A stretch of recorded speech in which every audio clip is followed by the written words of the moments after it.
Here's today's In Touch devotion. Today's scripture reading is Exodus chapter 4, verses 1 through 13.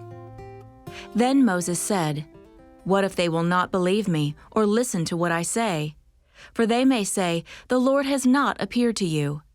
The Lord said to him, "What is that in your hand?" And he said, "A staff." Then he said, "Throw it on the ground." So he threw it on the ground, and it became a serpent, and Moses fled from it. But the Lord said to Moses, "Stretch out your hand and grasp it by its tail." So he stretched out his hand and caught it, and it became a staff in his hand. That they may believe that the Lord, the God of their fathers, the God of Abraham, the God of Isaac, and the God of Jacob has appeared to you. The Lord furthermore said to him, "Now, put your hand into your bosom." So he put his hand into his bosom, and when he took it out, behold, his hand was leprous like snow. Then he said, "Put your hand into your bosom again." So he put his hand into his bosom again, and when he took it out of his bosom, behold, it was restored like the rest of his flesh. If they will not believe you, or heed the witness of the first sign, they may believe the witness of the last sign.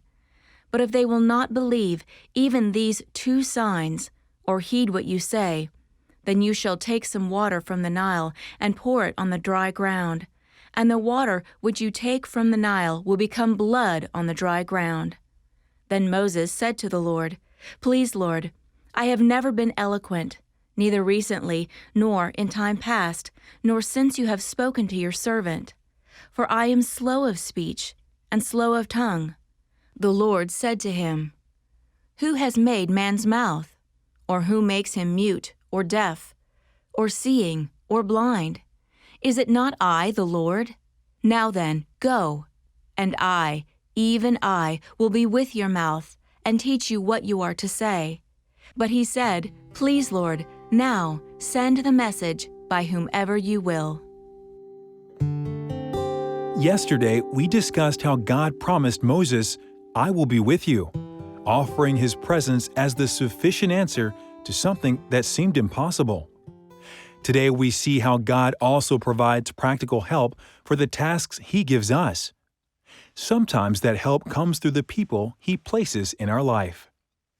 Moses' inability to speak well left him feeling inadequate, but God reassured him by saying, "I, even I, will be with your mouth and teach you what you are to say."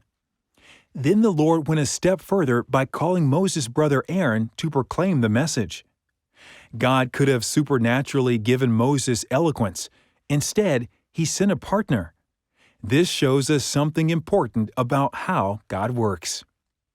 The Lord had an answer for each one of Moses' concerns. When we follow him, he likewise provides what we need to fulfill our calling.